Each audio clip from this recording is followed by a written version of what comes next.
যেমন আমার প্রবাসী ভাই যারা আছে দিন রাত পরিশ্রম করছে, মিডল ইস্টে যারা আছে এখানকার তুলনায় তাদের ওখানে তাপমাত্রা অনেক বেশি, কিন্তু তারপরও তারা কাজের মধ্যে চলে যাচ্ছে। ঘুমের ঠিক নাই, খাবারের ঠিক নাই, রোদ, মারাত্মক রোদ, শরীর তো কভার দেয় না, হাজার হলো তো মানুষ।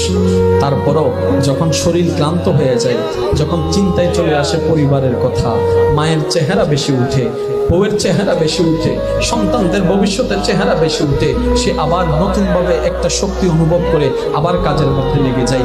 ঘামের পর ঘাম পড়ছে, খাবারের কোনো ঠিক নাই, পানির কোনো ঠিক নাই। ও ভাই, এত করছো কেন? এত কষ্ট কেন সহ্য করছো?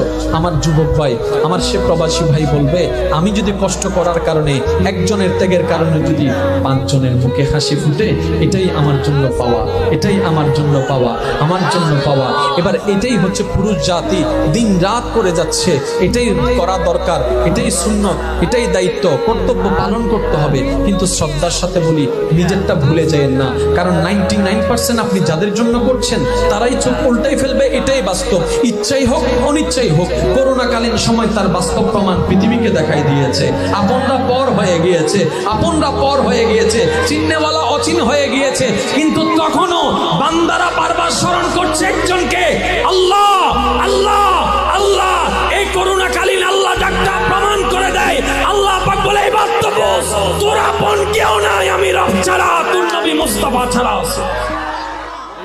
যেমন আমার প্রবাসী ভাই যারা আছে দিন রাত পরিশ্রম করছে, মিডল ইস্টে যারা আছে এখানকার তুলনায় তাদের ওখানে তাপমাত্রা অনেক বেশি, কিন্তু তারপরও তারা কাজের মধ্যে চলে যাচ্ছে। ঘুমের ঠিক নাই, খাবারের ঠিক নাই, রোদ, মারাত্মক রোদ, শরীর তো কভার দেয় না, হাজার হলো তো মানুষ। তারপরও যখন শরীর ক্লান্ত